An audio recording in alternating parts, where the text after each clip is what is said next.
过来这件小琉球唱水未出意外，一个都市，一个失踪。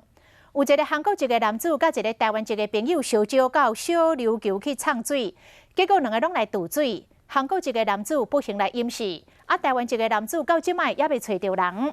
救生教练讲，从事水上的活动，一定要爱穿挂着合法的救生设备，注意家己身体状况，而且要有专业的教练来陪同，安尼才会当避免危险来发生。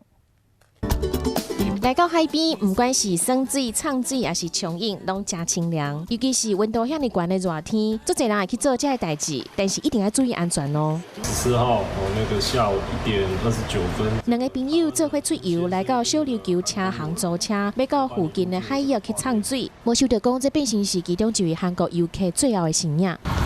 救援人员接到消息了后，赶到三河渔港，甲这位穿黑色游泳裤的韩国男子遗体高上岸。另外一个台湾人还被找到。依外形特征研判，寻获遗体应为韩籍游客。欢喜出游，乃发生这款遗憾的代志。救生训练教练表示，海上水流变化真大，做这水上的运动的时阵，上好是要有专业教练陪同，嘛要注意身体。像我们必要的一些装备嘛，浮潜三宝之外，那我们可能在整体上还会有一个救生圈是跟随在旁边的，然后一来也可以做个标示的部分。热天一到，耍水的机会就较侪，一定都要注意到家己的安全，唔通发生危险。